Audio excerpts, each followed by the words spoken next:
നമസ്കാരം പ്രേക്ഷകരെ. ഇന്ന് നമ്മുടെ അലമ്പ് ടി വിയിൽ സ്പെഷ്യൽ ഗസ്റ്റായി വന്നിരിക്കുന്നത് എല്ലാവർക്കും അറിയാം. പ്രത്യേകിച്ചൊരു മുഖവരയുടെ ആവശ്യമില്ല. അദ്ദേഹത്തെക്കുറിച്ച് പറയുമ്പോൾ മുഖവരയല്ല പറയേണ്ടത്, മറ്റു ചില ഭാഗങ്ങളുടെ പ്രത്യേകത കൊണ്ടാണ് അദ്ദേഹം ഇപ്പോൾ കേരളത്തിൽ പോപ്പുലറായിരിക്കുന്നത്. എല്ലാവർക്കും അറിയാം, പകൽ പോലെ ഉത്തരം വ്യക്തം. അപ്പോൾ ഏച്ചുകെട്ടിയാൽ മുഴച്ചിരിക്കുമെന്ന് പറഞ്ഞ പോലുള്ള ഒരവസ്ഥയിലേക്ക് ഇപ്പോൾ മാറിയെന്ന് താങ്കൾക്ക് തോന്നുന്നുണ്ടോ? ഒരിക്കലുമില്ല. ഞാൻ എന്റെ ഹെയർ ഡ്രസ്സർ അടക്കം എന്റെ കോസ്റ്റ്യൂമുകളടക്കം എന്റെ പ്രൈവറ്റ് എന്റെ മാനേജറൊക്കെ എല്ലാവർക്കും വളരെ ഇതെങ്ങനെ കൈകാര്യം ചെയ്യണം മറ്ററിയാം. അവരാണ് ഇതെല്ലാം വെച്ചിട്ട് തരുന്നത്. അത് എന്റെ പേഴ്സണൽ കാര്യങ്ങളാണ്. ഇത് വെച്ച് കെട്ടുമ്പോൾ വെറുതെ അശ്രീയാലിറ്റിയും പറയുന്നതാണ്. അപ്പോൾ നിങ്ങൾ വെച്ച് കെട്ടി ഉദ്ഘാടനങ്ങളൊക്കെ പോകുമ്പോൾ ഈ ജനക്കൂട്ടങ്ങൾ എന്താണ് ഈ ചെറുപ്പക്കാരിങ്ങനെ നിങ്ങളുടെ പുറകെ ഹായ് കുന്തിറോസിലി എന്ന് പറഞ്ഞ് ഇങ്ങനെ ആർത്തലച്ച് വരുന്നത് എന്തുകൊണ്ടാണ്? നിങ്ങളുടെ ആരാധന കൊണ്ടാണോ?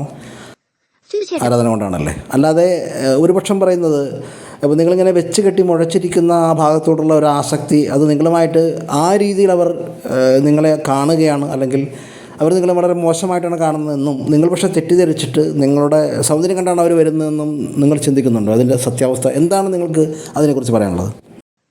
ഞാൻ അതേക്കുറിച്ച് അധികം ബോധേടല്ല. കാരണം ഞാനതേപ്പറ്റി ചിന്തിക്കാറൊന്നുമില്ല. കാരണം നമ്മൾ ഉദ്ഘാടനം വിളിക്കുന്നു, നമ്മൾ സ്വർണം വാങ്ങുന്നു, പണം വാങ്ങുന്നു. നമ്മുടെ അതിനുമുമ്പ് നിങ്ങൾ ഈ സിനിമയിൽ ഔട്ടാകുമെന്ന് തോന്നിയത് കൊണ്ടാണോ, അല്ലെങ്കിൽ സിനിമാഭിനയത്തിൽ നിങ്ങൾക്ക് അത്ര കാര്യമായ ഒരു സംഭാവന കൊടുക്കാൻ എത്ര സിനിമകളാണ് നിങ്ങൾ അഭിനയിച്ചത്? ഞാൻ മൊത്തത്തിലൊരു 4-5 സിനിമകളിലൂടെ നിങ്ങൾ ഉണ്ടാക്കിയ പേരും പ്രശസ്തിയേക്കാൾ കൂടുതൽ, പണം എന്നതിനേക്കാളൊക്കെ കൂടുതൽ നിങ്ങൾ ഉദ്ഘാടനങ്ങൾ ഉണ്ടാക്കിയതായിട്ടാണ് തോന്നിയിട്ടുള്ളത്. ശരിയാണ്? ശരിയാണ്, തീർച്ചയായിട്ടും. അപ്പോൾ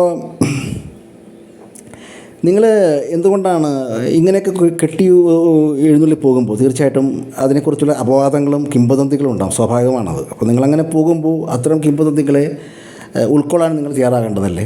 ഒരിക്കലുമില്ല, എനിക്ക് അതിന്റെ ആവശ്യമില്ല. അതായത് നിങ്ങൾ ഉദ്ദേശിക്കുന്നത് ഞാനിങ്ങനെ എനിക്ക് തോന്നിയ പോലെ നടക്കും. പക്ഷെ എന്റെ ശരീരാവയം പെരുപ്പിച്ചും വലുതാക്കിയൊക്കെ ഞാൻ നടക്കും. അത് മറ്റുള്ളവരെ കണ്ട് ആസ്വദിക്കുക, പക്ഷെ കുറ്റം പറയില്ല. അതിനെ പറ്റിയൊന്നും പറയാൻ പറഞ്ഞപ്പോൾ കേസ് കൊടുക്കില്ല. തീർച്ചയായും. അപ്പോൾ ഈ കുന്തിറോസിലേക്ക് ഇത് സ്വന്തമായിട്ട് ഇതൊക്കെ ചെയ്ത് നടക്കാം, ഇത് സ്വാതന്ത്ര്യം എന്നാണ് പറയുന്നില്ലേ? വ്യക്തി സ്വാതന്ത്ര്യം. ഇങ്ങനെ മുഴപ്പിച്ച് കാണിക്കുന്ന വ്യക്തി സ്വാതന്ത്ര്യം അല്ലേ?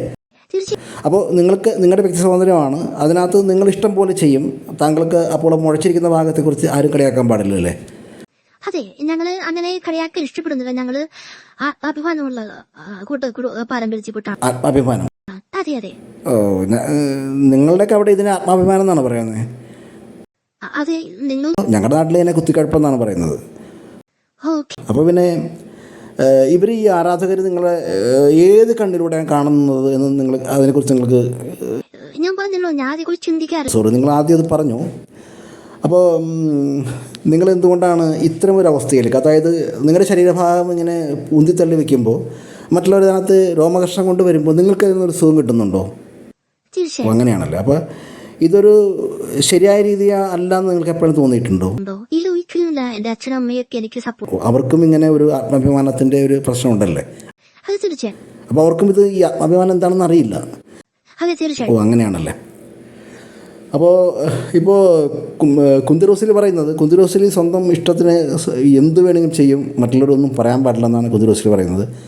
അതൊരു നല്ല ഒരു നിലപാടാണ്. കാരണം ഇന്നത്തെ പെൺകുട്ടികൾക്കില്ലാത്ത വളരെ ബോൾഡായ ഒരു വ്യക്തിത്വമാണ് കുന്തിറോസിലി. അപ്പോൾ കുന്തിറോസിലിൻ്റെ ഇഷ്ടമാണ്, അതൊക്കെ സ്വാതന്ത്ര്യമാണ്. ഇങ്ങനെ നടക്കണം എന്നൊക്കെയുള്ള സ്വാതന്ത്ര്യം. നാളെ നമ്മൾ റോട്ടിലൂടെ തുണിയില്ലാതെ നടന്നാൽ അതും സ്വാതന്ത്ര്യമായിട്ട് പ്രഖ്യാപിക്കപ്പെടുന്ന ഒരു കാലത്തിലേക്കാണ് നമ്മൾ പോകുന്നത്.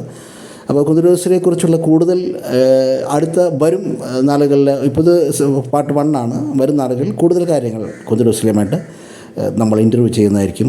മാന്യപ്രേക്ഷകർക്ക് നന്ദി, നമസ്കാരം. നമസ്കാരം കുന്തിറോസിലി. നമസ്കാരം.